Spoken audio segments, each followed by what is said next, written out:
Hey. So, my guest today is Dr. Mark Borg. He is a psychoanalyst as well as an author, and he has written a book called Don't Be a Dick.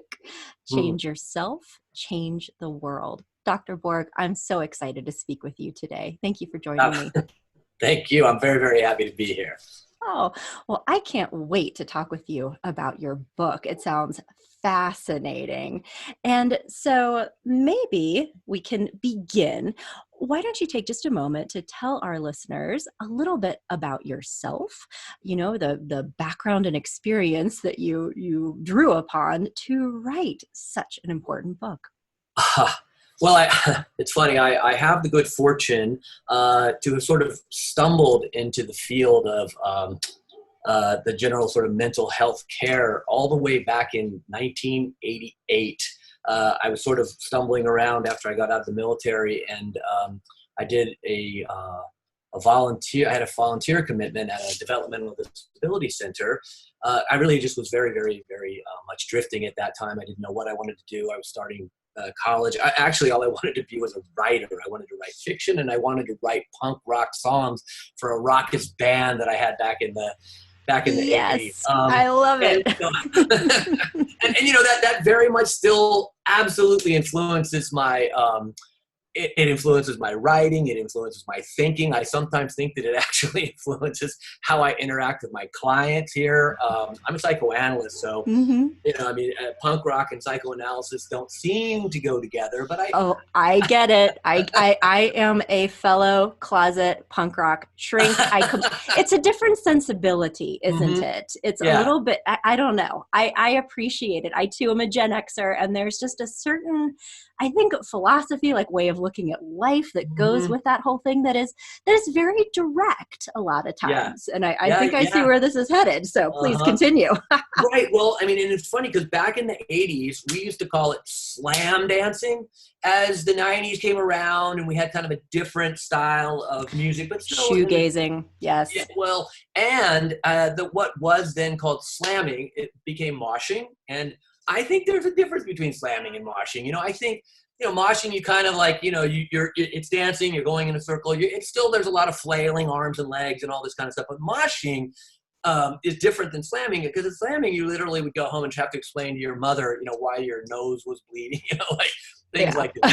Um, so there was just this incredibly intense physical, sort of confrontation, I think, in the 80s and in that music genre. And it's very funny to be riffing on this because I have a 12-year-old daughter who, we live in New York City. So in New York City, especially in the summer, you can see 20 different concerts, throughout the summer for free in the various parks, Prospect Park, Bandshell, Central Park.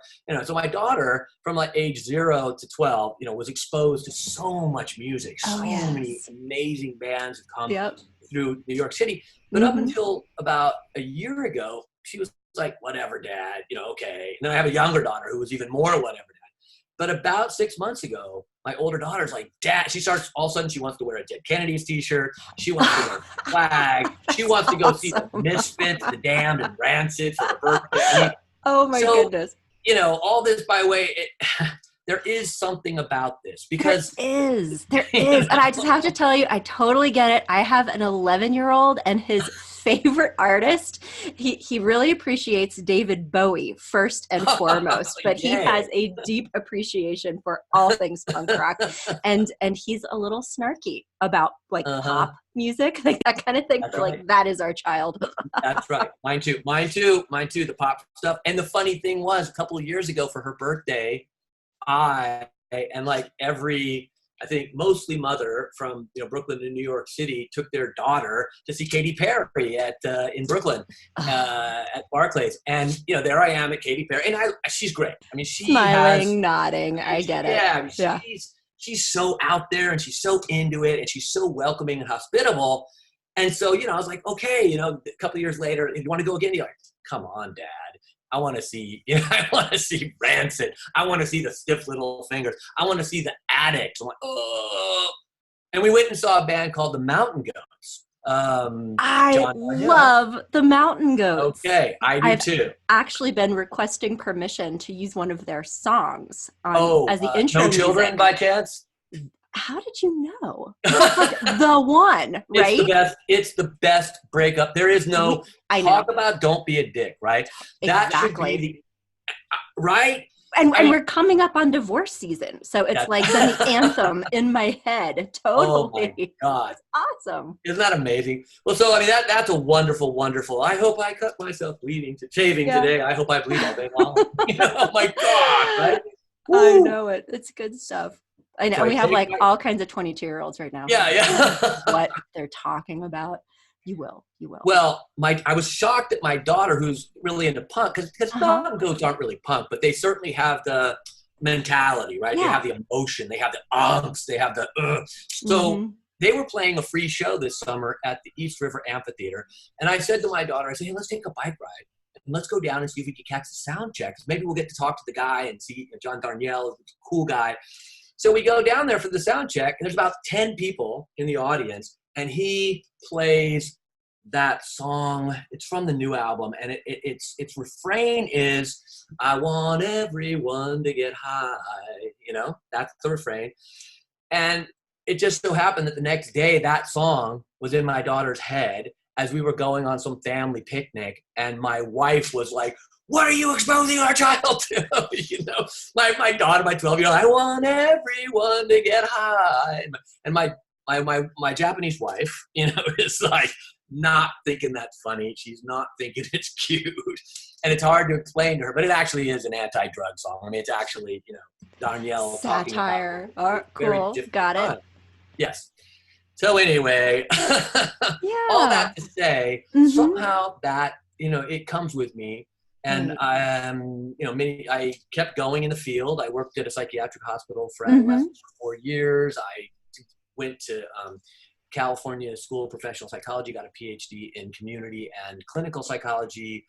I had the wonderful opportunity to work an intervention and empowerment program after the 1992 riots in South Central LA for 4 years. And then I was also working at an AIDS clinic on the border of Laguna Beach and Irvine. And I was protease inhibitors. So that back then, this was really working with, you know, a really hopeless situation. So I had all these incredible opportunities to work with people who were just, you know, wide open, who were just absolutely inviting, a kind of empathy, a kind of, you know, a kind of engagement. Again, back to the slam dancing, right? This kind of engagement. And so going into my fifth year of grad school, one of my supervisors said, hey, I have a friend who has an opening at a community mental health center in New York City. Why don't you go? I'm like, I had been to New York City one time for 3 days to try to get back my high school girlfriend. It didn't work. How that went sounds like a story for another time. We'll have to have you back on sometime. I bombed. Oh, did you? Yeah, I totally. Yeah. It didn't work out. At least you tried. I tried. Thank God it didn't work out. But and she's a wonderful person. But anyway. So that's how I got here, and I got turned on to psychoanalysis because New York City is sort of the mecca of psychoanalysis. And so in a really weird twist, this book, Don't Be a Dick, has a lot of psychoanalytic influence. I mean, it really is asking us. It's asking its author, primarily me, to consider what it takes to be honest and accepting of ourselves so that when we walk out in the world, we're not so tempted to be dicks. You know, that's really the point, and that's my influence, you know, that I am ever tempted living in New York City to be a jerk to other people. It's just the most tempting thing in the world. And I've had a couple of incidents over the last few years that really showed me kind of like, you know, like Ghost of Christmas Future, right? Like Mark Borg, you need to put it in your head. You need to drill it into your head, and you need to say to yourself every chance you get when you're walking through the street and through your life, don't be a dick. And because it's easy. It's easy to be a dick. When people are being a jerk to you, it is the most normal, instinctive thing in the world to just give it right back, right? But it takes like this higher level of consciousness and intention to do something different. Yeah. So well, and I think that's absolutely true, and I do write a lot about that. And I think it starts with pause. like you have somehow, I think the first step in not being a jerk, a dick, or whatever you want to call it, you have to install a pause button. You have to. Yeah. Because if you don't, it's almost like too much to ask. And there's all this research on couples, the Gottmans, especially John and Julie Gottman. Oh, yeah. All this research. They're brilliant. And one of the things that they say is that you can't ask couples to just stop being jerks to each other when they're at this elevated state.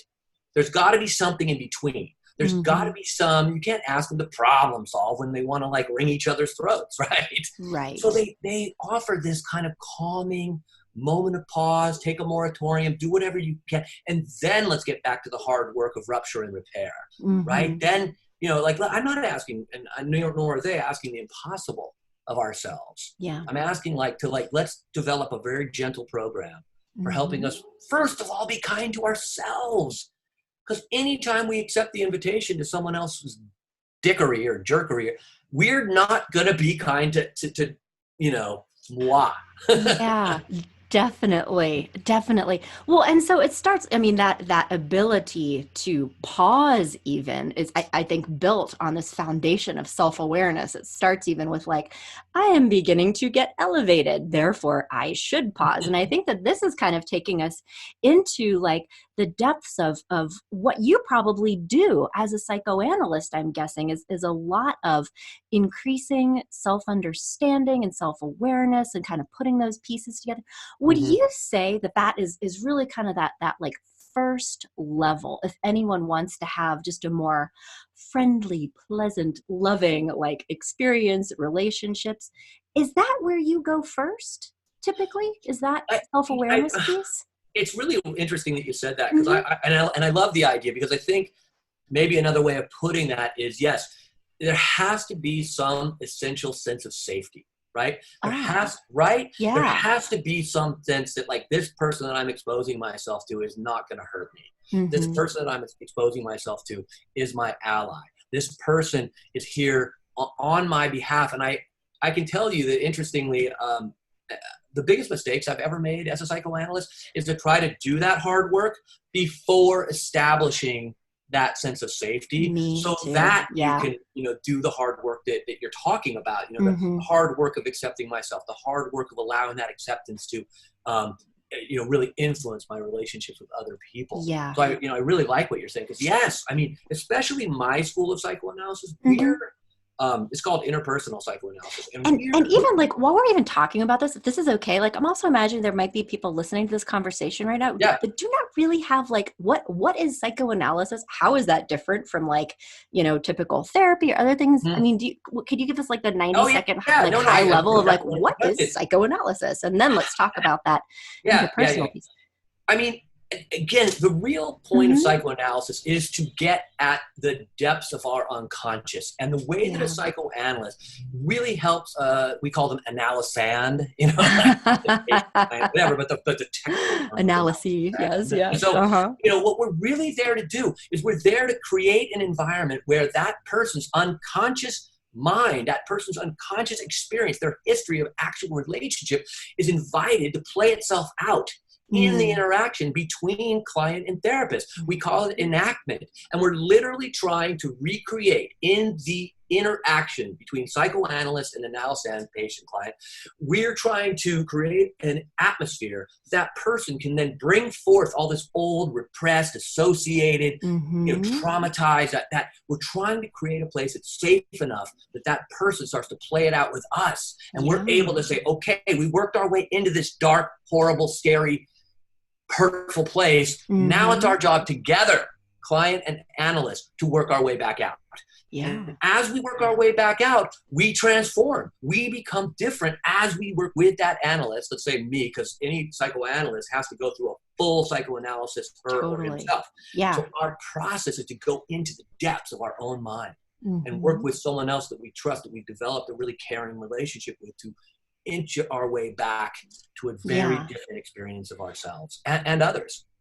Which in itself is extremely punk rock, because really what you're doing is having an authentic relationship with a client who then, I mean, in my experience, a lot of like what this looks like in practice is people getting mad at you as a therapist, or being a dick to you as a therapist, because that is the way that they tend to relate. And then your job as a therapist is to say, let's talk about what's happening and, like do something with that. And so you're really like having this very like raw, real enactment, as you say. That's right.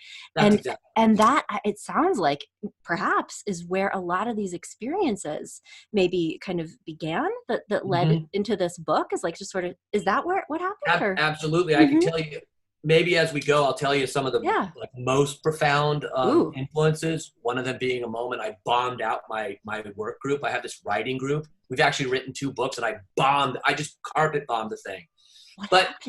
And I'll tell you about that. But the real influence, the time that it really sparked was, I'm working with this person. I've been working with her for a few years. She's in analysis and doing some really great work. I care about her. I really feel like she cares about the work and me. And I get this text message from her on a Monday morning. And I woke up at about 5:30, and I see this message on my phone that says, one would think that after sending a message like I sent on Friday, you would at least respond with blah, blah, blah, right? Oh.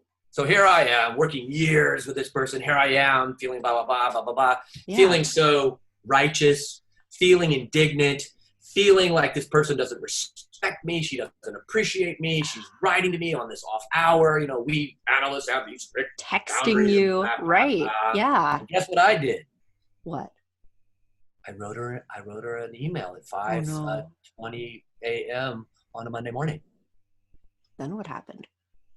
I never saw her again. What did you say? And that was so painful for me. And that was such a huge mistake of my own grandiosity, of my own, it was like not having a pause button and being a dick. Yes. I'm not being treated well. How dare she? Yes. You were entitled to be mean that completely. Stuff in my head. That at 5:30 in the morning, when your analyst wakes up, he is not in a condition to write you a sane email.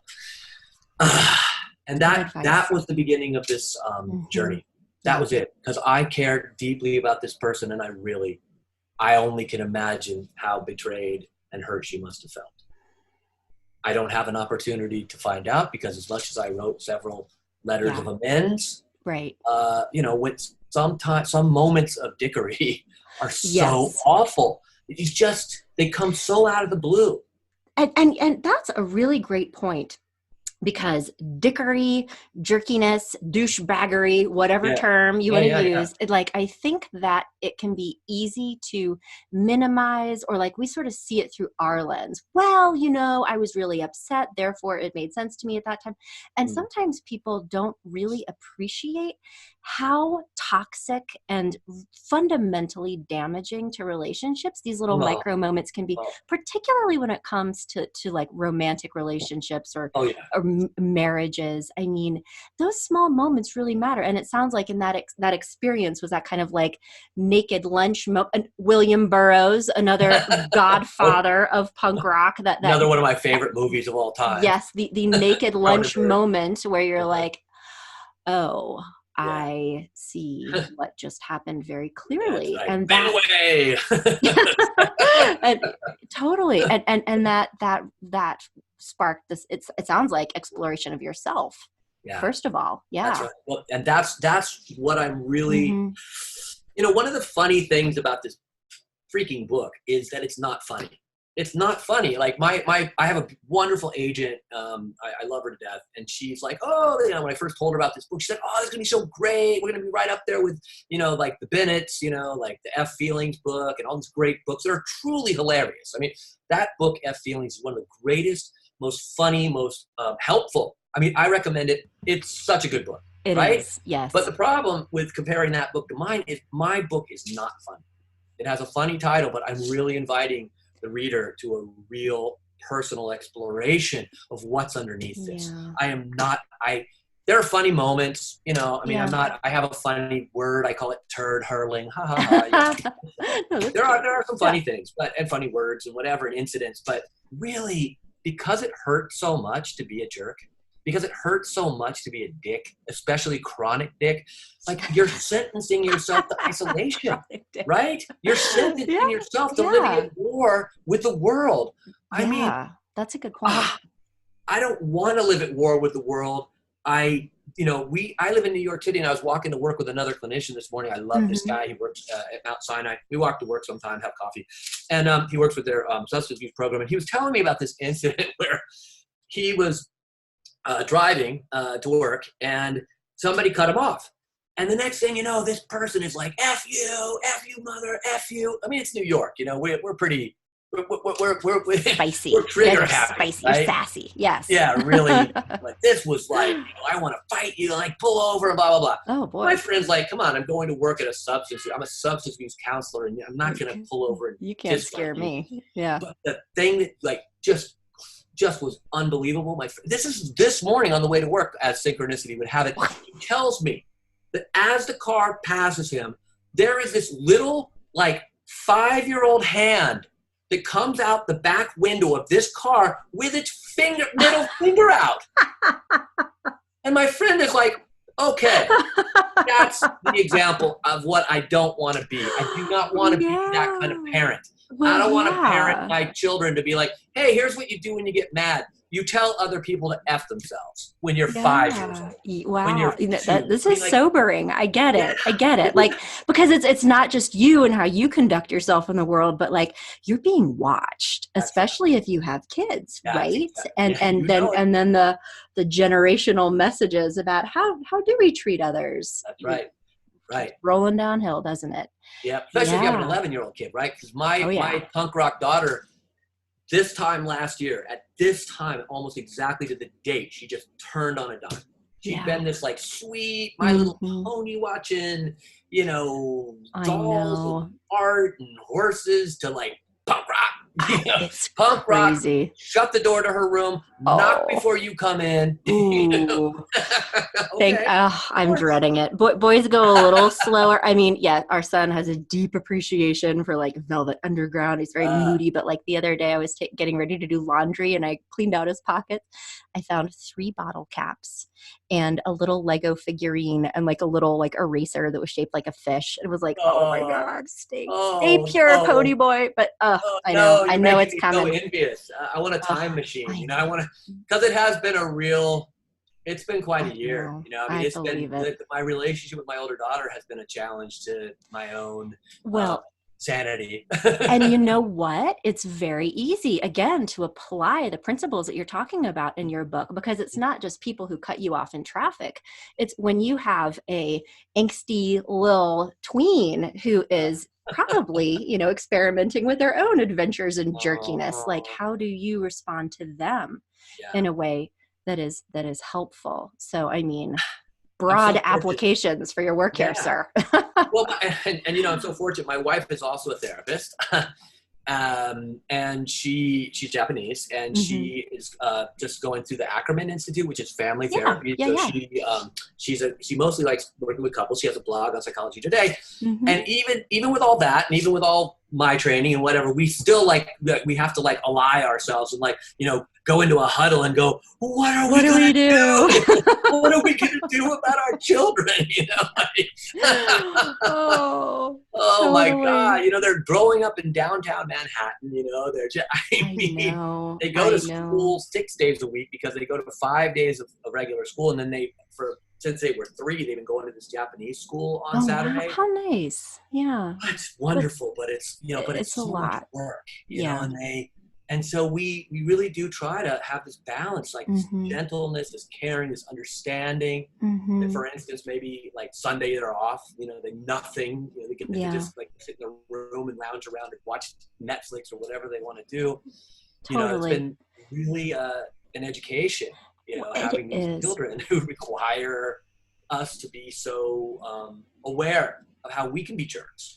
Completely. Well, and I just so appreciate you being so authentic, and everyone within the sound of our voices, just take in for a moment that you have 2 highly experienced family therapists, married to family therapists, who also struggle with parenting and teenagerness. So it's not just you. I hope that this is at the very least There you go. validating. Please. So, And by the way, I would say, don't trust any therapist who hasn't been through their own stuff, right? You know, I mean, that's kind of, or family therapist or whatever. I mean, because I just think in order to be empathetic, you know, we kind of have to be on the front lines. And I don't mean you have to have the exact experience. I certainly don't mean that. Yeah. At all. I just mean like, we're jumping in, you know, we're really jumping in. To have that empathy. Well, that's good. So then going back to your work here, I mean, you have so much really useful stuff to share. I mean, who would you say, no, let me ask a different question. Right. Who did you write this book for? Okay. That might be the $1 million question. I take checks. PayPal and Venmo are. All right. Go Okay. Take pigeon. Put it on. Passenger pigeon, Raven. We could do that. You know. Okay.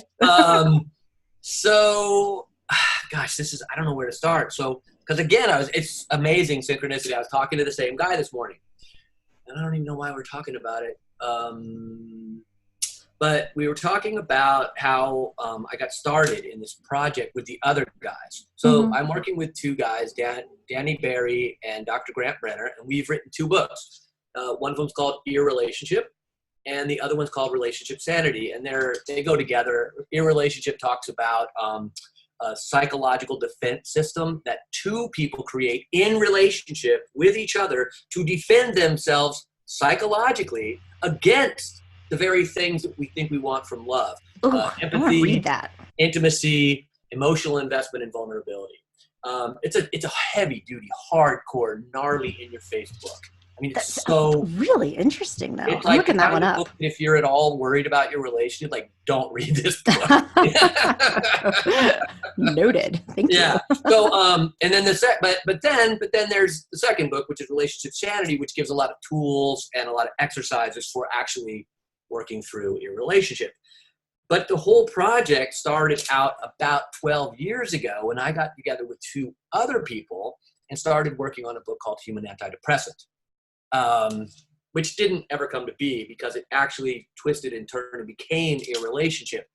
The first iteration, the first project group bombed. One of the women walked out about 4 months into it saying she was going to sue us for whatever kind of royalties for the rest of her life. And we didn't even have any kind of a product. So that didn't go very well.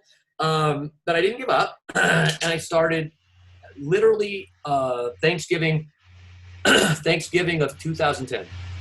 I invited Dr. Brenner and Danny Barry to my office one Friday afternoon to see if we could take all that human antidepressant material and start creating something novel together, the 3 of us. Because I really respect thinking of these 2 guys.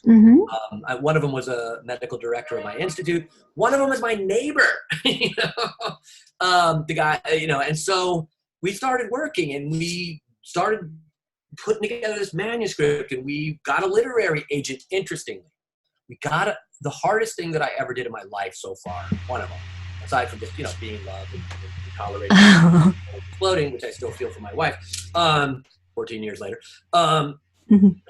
But the second hardest thing was finding a literary agent in New York. So incredible. Oh, a good one who has your interests at heart. I could imagine. Yeah. And that was a process. Hundreds of query letters, hundreds I bet. requests for favors from different people. And the person who finally opened the door was the lawyer who defended me against the woman who was coming after me from the Human Antidepressant Project. Wow. I know. So we get this agent. She is the most wonderful person. Her name is Gareth Asarsky. She's still my agent. I'm having coffee with her next week. I love her. She's like one of the most wonderful things that ever happened to me. And she believed in us. She said, no, that book has to be completely gutted and redone. You need editing. You need this. You need that. Eventually shepherded us to the Irrelationship book, and we got a blog on Psychology Today, and we did all this promotion, and then we got a second book.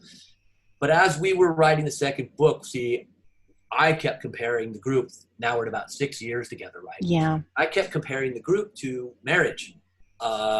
And Could one see of the that. guys was like, yeah, marriage. Yeah, we're all married. And the other guy was like, whoa, marriage. Come on, that's icky. Three guys thinking, writing, living, this intimacy. Intimacy really is our topic. It is. That's Yeah. it. Mm-hmm. So this brings me to who I wrote the book for. So we're at a place called Neptune on First Avenue and 11th Street in the East Village, where we always meet on Friday afternoons, and we're talking about this and we're talking about that. And one of the guys starts going after the other one and starts bashing him, I think, and I start getting on the side of one against the other one, and I tell the guy, like, wait, hold on, slow down. The guy keeps going. Next thing you know, I am standing up at the table at a local diner where I frequent with my colleagues and neighbors. Oh, did pointing finger come out? Was there? Again, and I am literally saying loudly, shut the F up, to my medical director of William Ellison White Institute at the table with neighbors 2 tables over. Who am I writing this book for? I am writing this book for the trio of clinicians who somehow survived that moment and are still a trio. In fact, we just submitted our next proposal last Friday. But no. But like, okay, so here, I mean, yes, for you guys, but like writing it for you in that moment. But also, I think you are bringing up a profoundly important point that all of us, under the right circumstances, when we get activated to a certain level, I can only imagine what you must have been feeling, some combination of threatened, attacked, betrayed. I mean, it could be anything, but it's like all of us have the ability to come to this place where we start saying things and doing things and behaving in ways that, like, when we are cooler and calmer, we would never believe that we could actually, I mean, if somebody had asked you probably 2 hours before that meeting, Mark, do you think that you would start standing up in the middle of this restaurant, like screaming at people? You'd be like, no, what are you talking about? But it's like, there's this perfect storm. And when we are provoked, unless there's a lot of like self-awareness and mindfulness, we can all go to that place. And thankfully, that was in the context clearly of relationships that were strong enough and people that were insightful enough to be like, let's talk through this, like you found your way through, but that doesn't always happen. I mean, people blow out of careers, marriages. That's right. There are parent-child estrangements. I mean, we're, talking a lot about that this holiday season. Yeah, sure. And so you're saying like this devil is inside of all of us. That's and we need to deal with it directly. And that was the true inspiration. I mean, we mentioned the 5:30 phone call. That's when I started really being like, okay, don't be a dick. That became a mantra. But don't be a dick. This incident with these guys, not only did I start saying don't be a dick, but I literally grabbed hold of the philosophy of satyagraha. And I don't know that. It means holding on to truth. And it's actually the philosophy of Gandhi and Martin Luther King Jr. It's nonviolent protest. It's nonviolent protest. There were things. Yeah, satyagraha. Okay. In fact, the old punk band 7 Seconds, which were actually competing with Nirvana back before Nirvana took off, they had an album called Satyagraha. And Philip Glass has a brilliant and beautiful, beautiful opera called Satyagraha that I highly recommend. Okay. Highly recommend. I might look like I'm writing notes to ask follow-up questions. It's actually music to look up after our interview is over because I am 100% professional at all times. They're all an opera fan. I just went and saw Akhenaten, which is another Philip Glass that he just first time it was ever performed at the Metropolitan Opera, and one of my best friends of all time that I knew from when I was 5 years old. Our grandparents were friends, just so happened to be in town. Oh, we saw Akhenaten together. That's awesome. Oh my God. But start with Satyagraha. I mean, it's a brilliant, brilliant, brilliant opera. But nonviolent protest, it does mean, look, this incident that occurred, I absolutely, absolutely dedicated myself to making amends for my part in that.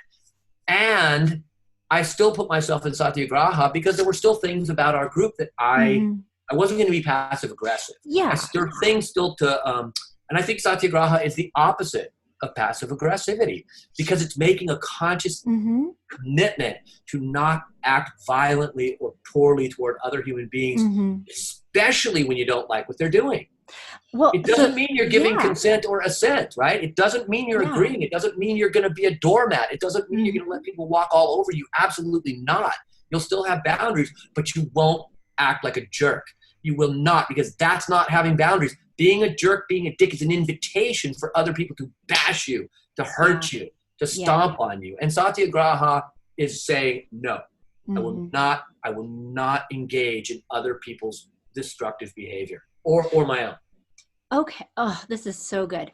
Okay. So then when people are just kind of like thinking about these ideas and how they might apply them. So, I mean, you answer one important question in your book, I think, that was something that not a lot of us think about, which is, how do you know if you are being a dick versus like what might be an example of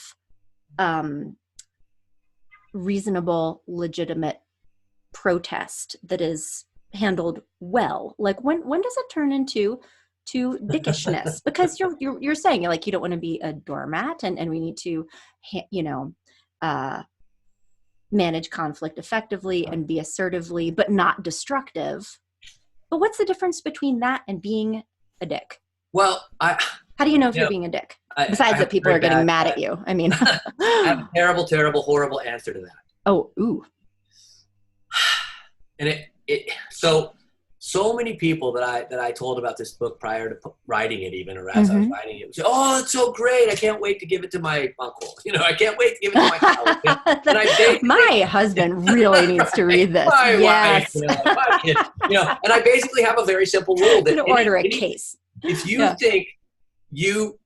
think there are other people in your life that need to read this book, read it first. Because I'm saying we're not in control of other people's bad behavior. We're only in control of our own. But if we keep I have 2 rules. In this book, I come to 2 rules. Rule number 1, keep the focus on yourself. Rule number 2, refer to rule number 1. Okay. That's how important it is, because I can't control your bad behavior, never, ever, under any circumstances, but I cannot engage your bad behavior. And if you're really a dick, what's going to happen is you're going to find someone else. Yeah. It's just like a stray cat. Don't feed it. Don't feed it. We don't have to worry about other people's bad behavior. We just have to not feed it and keep the focus on ourselves. Completely. That doesn't mean that in some circumstances we're not going to be cornered, because sometimes people have asked me a terrible question. They've said, "Mark, how do I build my tolerance to deal with an awful, abusive wife or boss or husband?" And I say, you don't. The worst thing you could possibly do is build your tolerance for someone else's bad behavior, because your tolerance it's only about your knowledge of being mistreated. Building a tolerance only means you don't know you're being mistreated. It doesn't mean you're not being mistreated. That is a great point. So I say, please, if you're really using the word abuse, if you're serious, there's only one thing you can do. You have to get out. Right. There's Remove no yourself. other way. And I know there's some practical circumstances where you certainly can't just snap your fingers and get out of a job or a marriage or some kind of legal relationship. But if it's abuse, the last thing you want to do is build tolerance for it. Totally. I could not agree with you more. And what if you, through listening to this conversation, perhaps reading your book, begin to become aware that you have perhaps been the perpetrator of unpleasantness in your own relationships? If you are, say, indulging anger or saying hurtful things or maybe reacting in a big way, how? Because it's easy to say, don't engage, but it's more complex than this. Because again, as we've been talking about, like when people get elevated, it's hard to not just react. I mean, what are some of the stories or ideas that you might share with someone who's saying, I think I might be a dick sometimes, and I want to work on this? What should I do, Dr. Mark? Well, first of all, I think such a great question, because I think that most of us will not be able to see it until we hit what maybe people in the 12-step program might call a bottom. Like and I gave you a couple of examples of mine, right? Yeah. The email at 5:30, Mm-hmm. the terrible incident with my colleagues. I think by the time someone's really seeing this, they probably already hit some kind of bottom. Yeah. Like maybe like the 1500th time you get snubbed at a party, the fifth time you get fired from a job for the same reason. Yep. It's like, because the problem with the behavior that I describe as dickery is it's what psychoanalysts call acting out behavior. And which, a lot of people use it kind of in the vernacular, acting out. It's like, oh, I drank too much, or, oh, I had, anonymous sex or something, like one of these things. Yeah, okay, that's acting out. But we mean it a lot more clearly to mean a behavior that effectively allows the emotion that you're experiencing to bypass awareness. Yeah. Now that's a problem when it comes to changing the behavior. It really because is. If the behavior allows your bad, uncomfortable, anxious, insecure emotion to bypass your awareness, why would you want to keep using that behavior?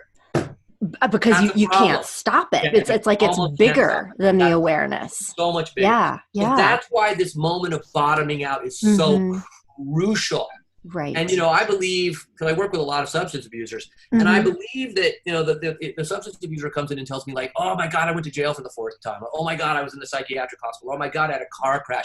Like those are all potential really good, solid bottoms, right? Yeah. But if you don't have the emotion to go along with it, if you don't feel the absolute, desperate, terrible, awful, lonely, isolated bottom, then the likelihood is it doesn't matter how bad it is. Right. But it's still working to help that horrible feeling bypass awareness. So it's like somehow we have to open up. Yeah. That's why what you said, what we were talking about earlier about psychoanalysis can be so helpful. And I absolutely am not a proselytizer. I think there are many ways to sanity. I really, really do. But any safe place where you can really be yourself and trust that the person who's feeding back to you cares about you and loves you. And yes, they'll see those things that you don't like about you, but they won't destroy you. They won't crush you. They won't crush you. They won't, they will still love you as you. Yeah. And that's a beautiful, really incredibly valuable relationship that some of us are fortunate to have with people in our current life. We're certainly fortunate if we have that in our early life.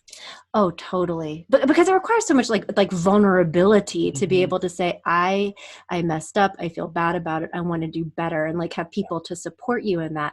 And it's just interesting because as we're talking, I'm hearing that you have taken the punk rock energy and moved into a psychoanalytic form of therapy, which is very much that. And I think I have, just in reflecting to what you're saying, I've gone in kind of a more of a life coaching direction, because I too have limited patience for sort of stereotypical talk therapy that isn't like action oriented. Right. And in your story, I'm sort of filtering it through my mind, is that bottom experience generates the motivation for like doing very hard work and putting energy into like changing these patterns that are very hard to change a lot of times. But that's that first bit is like, okay, so this is a problem. I need to work on fixing it. And in your work as a psychoanalyst, I'm also hearing that probably turns into this exploration phase. And I mean, one of the questions that you seek to answer in your book that I thought was so interesting that I wanted to hear more about is what we might unknowingly be doing to invite conflict into our lives kind of constantly. And like, those are some of the old patterns that need to be broken if you're really going to change this. But like, what might be subconscious drivers of this? It's like ding, ding, ding, ding, ding, ding, ding. Yeah. For me, because I think the same, again, we psychoanalysts, if we're not, and coaches and everyone else, if we're not taking care of ourselves, it's likely that acting out behavior, bypassing awareness can happen with our clients. It can happen with our partners or children. And so, I mean, I think it's so important what you're saying, because I think that one of the most primary messages that gets communicated in our behavior, but especially our dick behavior, is SOS. SOS. It's so hard to imagine, right? Yeah. Hard to imagine that a dick who teaches his kid to flip off my colleague as he's driving to work this morning. It's hard to imagine that father through the child up to the father into his life, whatever that looks like, is saying, help me, I'm not well, help me, I don't feel loved, help me, I'm anxious and insecure, help me. Like, it's so difficult for us to read the message of a dick as, help me, I'm lonely, help me, I'm hurting, help me, I'm scared. Most of us, I swear to, it's so funny. There's a place right down the street from my office called Italy, and it's this unbelievable place, like a whole block of like Italian, like there's like restaurants and there's gelato and there's cooking stuff. It's like I think Mario Batali, and it's like a real huge, crazy, wonderful, brilliant place, right? And we went there yesterday with our kids and a family and their kids. And as we were sitting there sort of eating ice cream, we were noticing like people were barreling by, you know, they were like bumping into us. And then we're like, and what somebody said, because I'd just given a copy of my book. And he said, you know, here's what you should do. He said, you should come here to Italy with a whole stack of books and you should sign them. You should write in the book, Dear Dick. And then write, love, Mark. You know, just hand it to everybody that acts like a jerk, right? And I'm like, yeah, okay, you know, that would be like the world's biggest dick right here, you know, to do that. Silly guy. But you know, really, because so few of us can read that person who bumps into our child while they're eating ice cream is doing that because they're caught up in their own head. Because maybe, you know, one of the things that a lot of people think is synonymous with dick is narcissist, right? Yeah. We think that. But I sometimes challenge that and say, what if narcissist, like dick, is not like a character? It's not who I am. It's what I do. Yeah. But what if what I do when I'm acting like that is just self-protection? Just trying to protect myself. You're asking the brilliant question, how do you get that message through? Because I believe the dick or the narcissist at the most extreme is completely cut off. Well, and what you're saying though is that what we can do in that moment is try to find compassion for that person and then meet them from that place and view them through that lens, which really takes all the angry energy right out of it. It does. And that's why the whole book, all through from page 1 to whatever, every single page is an invitation to first have compassion for yourself. If you're this person, I'm not judging you. I am not here to spank you. I am not here to shake a finger at you. I am not here to put you down. I am here to tell you that I know what it's like to be one. I am patient zero, you know, and I'm inviting compassion because I don't think there's any other way. Yeah. I just don't. I don't think there's any other way. And I think it's a scary book. And I think that a lot of people might look at that book and think like, you know, like, again, I'll give it to my buddy. I'll give it to my wife. I'll give it to my boss, you know, and they get fired. But, you know, like, well, but I want to. Yeah. But I mean, it's really a more, I mean, you use the word scary book, maybe fearless book, and also just like honest, because, you know, and I have that same experience, especially I think this time of year, and maybe we could touch on this briefly, you know, people get in touch and, you know, like we just had Thanksgiving, we're coming up on high holidays and Christmas and all that. And it's my mother-in-law is a dick. My brother is a dick. How do I handle this dickishness that I'm about to walk into? Yeah. I mean, because the other thing that you're saying is that this is a process, it's long-term, it involves personal growth. But I mean, like, are there even some, you know, even if it is more like a Band-Aid kinds of things for people who are about to walk into situations with people who they know are going to be challenging, who are going to trigger their own, you know, maybe less compassionate I'm looking around my selves. computer right now. What do you do?